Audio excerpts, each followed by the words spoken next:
Today, we're diving into some major political shifts happening up north in Canada, and trust me, this could have some big ripple effects. Well, it looks like Prime Minister Mark Carney and his ruling Liberal Party are getting closer and closer to securing a majority in Parliament. This is a pretty significant development. Just recently, another opposition member of Parliament crossed the floor and joined the Liberals. This isn't just a small headline. It's a strategic move that inches the government towards a much stronger position. Right now, Canada has what's called a minority government. In simple terms, this means the ruling party doesn't hold more than half the seats in the House of Commons.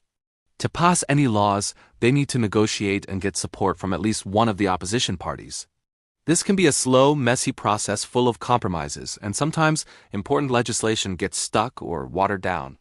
It also makes the government a bit unstable, as they could lose a confidence vote at any time, triggering a new election. But if they get a majority, everything changes. A majority government means the ruling party has the numbers to pass laws on its own, without needing help from the opposition. They can implement their agenda, pass budgets, and respond to crises without getting bogged down in political horse trading. It brings a lot of stability and power to the Prime Minister's office. So, why does this matter so much right now? The key factor here is trade, specifically with the United States. The US is Canada's largest trading partner by a huge margin.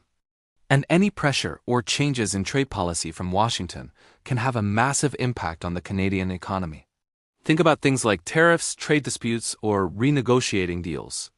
With a minority government, responding to these pressures can be really tough.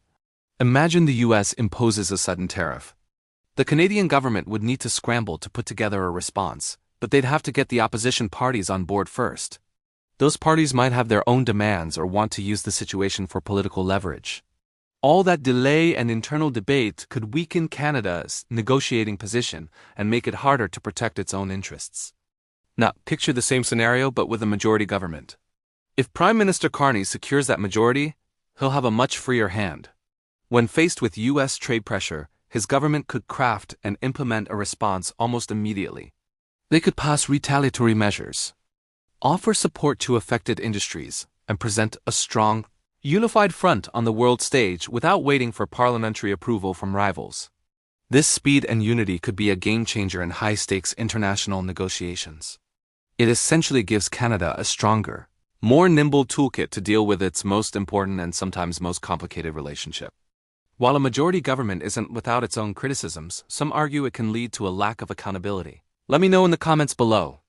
Thanks for watching, and if you found this interesting, don't forget to like and subscribe for more updates. See you in the next one.